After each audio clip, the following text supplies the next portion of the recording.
Hey everyone, तो हम लोग अल्काइन स्टार्ट करते हैं। तो हम लोग वैसे ही सिलेबस और प्रीवियस ईयर क्वेश्चन के अकॉर्डिंग पढ़ेंगे। जो चीज़ इंपॉर्टेंट है वो पढ़ेंगे और जो चीज़ कभी एग्जाम में नहीं पूछा जाता उसको हम लोग छोड़ देंगे।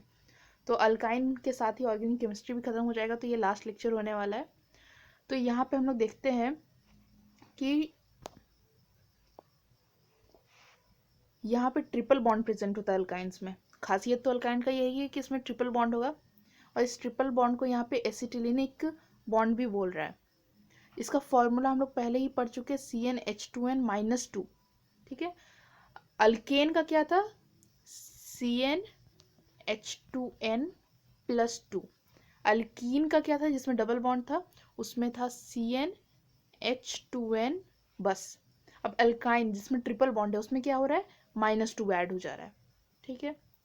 यहाँ पे कुछ एग्जाम्पल्स दे रखा है, C2H2, C3H4। तो यहाँ पे सबका स्ट्रक्चर ड्रॉ करके रखा है। अब यहाँ पे एसिटिलीन, ये जो ट्राइबल नेम है एसिटिलीन, इथाइन का ट्राइबल नेम एसिटिलीन बहुत इंपॉर्टेंट है। बहुत बार इथाइलिन नहीं बोल के वो एसिटिलीन करके ही क्वेश्चन कर देता है। तो फिर हम लोग को पता होना चाहिए कि एसिटिलीन है क्या। इथाइलिन को ही एसिटिलीन कहते हैं हम लोग। ठीक है।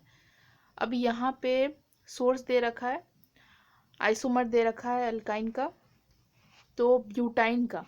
ब्यूटाइन में अगर हम लोग देखें तो 2 पोजिशनल आइसोमर हो सकते हैं। ठीक है। यहाँ पे देखो, अब हम लोग सोचेंगे कि चेन आइसोमर क्यों नहीं हुआ। इस तरीके से 3 कार्बन 1 ब्रांच, तो चेन आइसोमर क्यों नहीं हुआ, सिर्फ 2 पोजिशन आइसोमर क्यों दिखा रहा है? इसका रीज़न ये है कि हम लोग अगर चेन आइसोमर ड्रॉ करते हैं तो हम लोग ट्रिपल बॉन्ड कहीं डाल ही नहीं सकते। कहीं पे भी कोई भी एक कार्बन में ट्रिपल बॉन्ड डाल के देखो, जो सपोज हम यहाँ पे डाल रहे हैं, तो ये कार्बन तो ठीक है, लेकिन ये कार्बन को देखो इसका कितना बॉन्ड बन जा रहा है, 3 इधर 4 5, लेकिन कार्बन तो मैक्सिमम 4 ही बॉन्ड बना सकता है, 5 बॉन्ड तो बन नहीं सकता। इसीलिए चेन आइसोमर हमको ब्यूटाइन में नहीं देखने को मिलता। ठीक है। पेंटाइन देखते हैं। पेंटाइन में 2 पोजिशनल आइसोमर होंगे, और यहाँ पे एक चेन आइसोमर भी दिख रहा है। यहाँ पे सबसे लास्ट वाले में जुड़ा हुआ है, क्योंकि यहाँ यहाँ या यहाँ नहीं जुड़ सकता, वरना फिर बॉन्ड एक्सीड हो जाएगा, 4 से ऊपर चला जाएगा। ठीक है। तो ये सब हम लोग को ध्यान रखना है। अब इथाइलिन के बारे में बात करते हैं। इथाइलिन को एसिटिलीन भी बोलते हैं, हम लोग देख चुके हैं। इसका स्ट्रक्चर दे रखा है, स्ट्रक्चरल इलेक्ट्रॉन डॉट स्ट्रक्चर दे रखा है, जो केमिकल बॉन्डिंग चैप्टर से के पॉइंट ऑफ व्यू से इंपॉर्टेंट है। इलेक्ट्रॉन डॉट स्ट्रक्चर तो पूछता ही एग्जाम में। ठीक है। इसका शेप कैसा होता है? लीनियर, यानी सीधा। ठीक है। यहाँ हम लोग देख सकते हैं एकदम लीनियर इसका शेप है। अब laboratory preparation of ethyne, reactants क्या यूज़ करेंगे लैब में अगर हम लोग को प्रिपेयर करना है? तो वाटर और कैल्शियम कार्बाइड। ठीक है। यहाँ पे प्रोसीजर दे रखा है कि क्या प्रोसीजर होगा, लेकिन ये प्रोसीजर बिल्कुल भी इंपॉर्टेंट नहीं है, कभी क्वेश्चन नहीं पूछता, कभी ये सिलेबस में भी वैसा खास मेंशन नहीं है। क्वेश्चन पूछा जाता है यहाँ इस रिएक्शन से, और घुमा फिरा के बहुत बार क्वेश्चन पूछा जा चुका है। इस वाले पोर्शन से, लेबोरेटरी प्रिपरेशन से बहुत क्वेश्चन पूछा है, पर सिर्फ इस रिएक्शन पे पूछा गया है। ठीक है। ये जो अल्कीन अल्काइन वाला चैप्टर सब है ना, अल्केन अल्कीन अल्काइन, इसमें जो रिएक्शन सब है ना और यूजेज, ये बहुत इंपॉर्टेंट है। और कुछ कुछ एक्स्ट्रा चीज़ें जो हम ऑलरेडी बता ही चुके हैं, जिसमें जिसमें है इंपॉर्टेंट। तो कलेक्शन इंपॉर्टेंट नहीं है, पर ये रिएक्शन बहुत इंपॉर्टेंट है कि कैल्शियम कार्बाइड वाटर से रिएक्ट करके कैल्शियम हाइड्रोक्साइड और एसिटिलीन फॉर्म कर रहा है। ठीक है। तो एसिटिलीन बनाना था हम लोग को, तो एसिटिलीन इस तरीके से फॉर्म हो रहा है। अब ये रिएक्शन से ही घुमा फिरा के क्वेश्चन पूछेगा, प्रीवियस क्वेश्चन उसके लिए ज़रूर देखना कि कैसे पूछ रहा है। प्यूरिफिकेशन भी फिर इंपॉर्टेंट नहीं है। अब आते हैं preparation from 1,2 die bromo ethane, ये इसमें से भी क्वेश्चन पूछा गया है। ठीक है। तो यहाँ पे 1,2, ये कार्बन नंबर 1, ये कार्बन नंबर 2, तो 1 में भी ब्रोमीन है, 2 में भी ब्रोमीन है, तो 1,2 डाई ब्रोमो इथेन। अब ये 2 कार्बन का चेन है तो इथेन, और डबल बॉन्ड है नहीं इसलिए ANE। तो इसका रिएक्शन अगर हम लोग एल्कोहलिक KOH के साथ करवाते हैं 200 डिग्री सेंटीग्रेड पे, तो इथाइन फॉर्म होता है, यानी एसिटिलीन फॉर्म होता है, साथ में 2KBrH2O। तो रिएक्शन ज़रूर देख लेना, क्वेश्चन आता है रिएक्शन में से। फिजिकल प्रॉपर्टी नहीं पूछता है। अब केमिकल प्रॉपर्टी में आते हैं। Oxidation of ethyne, oxidation of ethyne हम लोग बोले या फिर कंबशन बोले एक ही बात है, जलना। कोई चीज़ ऑक्सीजन के एब्सेंस में तो जलता नहीं है, ठीक है। तो ऑक्सीडेशन मतलब एक तरह से इसका बर्निंग वाला। तो यहाँ पे कार्बन डाइऑक्साइड वाटर फॉर्म हो रहा है, जो कि अल्केन अल्कीन में भी फॉर्म होता है, कार्बन डाइऑक्साइड और वाटर इसमें भी फॉर्म हो रहा है। अब एडिशन रिएक्शन।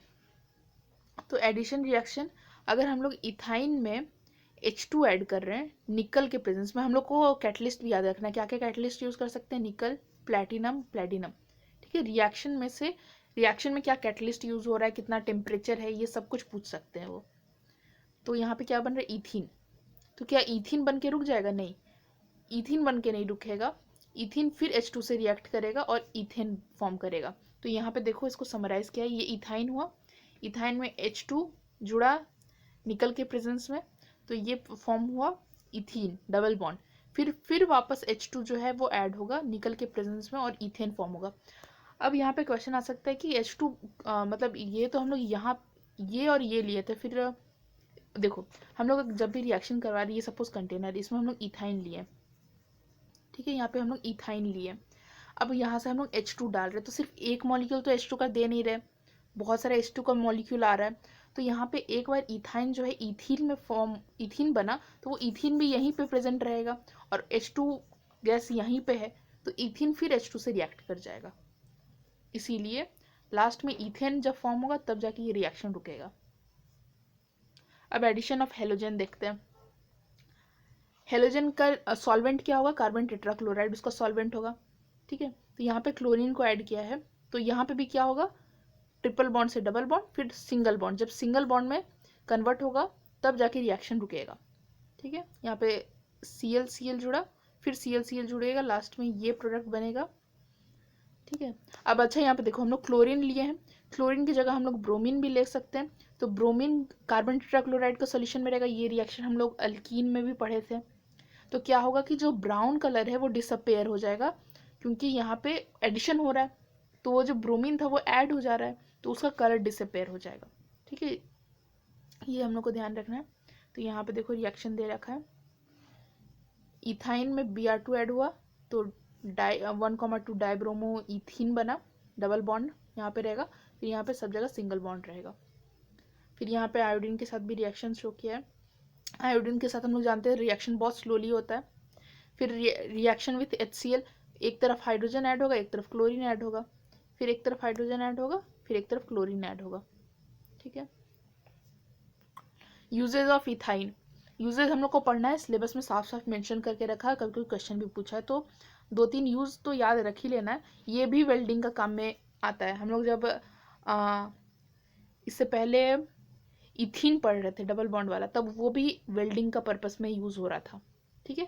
आर्टिफिशियल राइपनिंग, मतलब कि फ्रूट को अगर हम लोग को आर्टिफिशियली पकाना है या फिर प्रिजर्व करना है, या फिर मैन्युफैक्चर ऑफ प्लास्टिक रबर, इस तरह कुछ इजी, ये तीनों जैसे याद करने में इजी है, तो हम यहाँ मार्क कर दिए कि आसानी से याद हो जाएगा। तो जो आसानी से याद हो जाए 2-3 यूज याद कर लेना है। अब यहाँ पे एक केमिकल टेस्ट दे रखा है। इससे पहले हम लोग ब्रोमीन के बारे में पढ़ रहे थे कि ब्रोमीन जो है, कि ब्रोमीन का सोल्यूशन किस में होता है, कार्बन टेट्राक्लोराइड में ब्रोमीन घुला हुआ रहता है, और ये जब रिएक्ट करेगा अल्केन, अल्कीन और अल्काइन से, तो क्या होगा, जब अल्केन से रिएक्ट करेगा तो कोई चेंज नहीं ऑब्जॉर्व होगा, क्योंकि एडिशन रिएक्शन तो अल्केन में होता नहीं, सब्स्टिट्यूशन रिएक्शन होता है।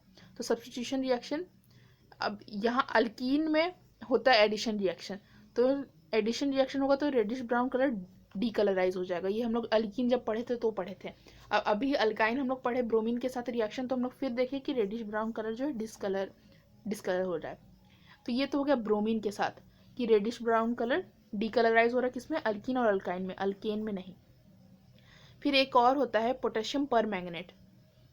ठीक है। तो इसमें भी हम लोग अल्केन में कोई चेंज नहीं देखने को मिलेगा, अल्कीन और अल्काइन में हम लोग को चेंज देखने को मिलेगा। पोटेशियम परमैंगनेट पर्पल कलर का होता है, वो फेड हो जाएगा। ठीक है, पर्पल कलर फेड हो जाएगा। तो यहाँ इसके साथ हम लोग का अल्कीन वाला चैप्टर खत्म होता है, मतलब ऑर्गेनिक केमिस्ट्री अब खत्म होता है और केमिस्ट्री भी खत्म होता है, क्योंकि सिलेबस जो रिड्यूस हुआ है उसके बाद इसके नेक्स्ट वाला चैप्टर हटा दिया गया है। ठीक है। तो बाय, ऑल द बेस्ट।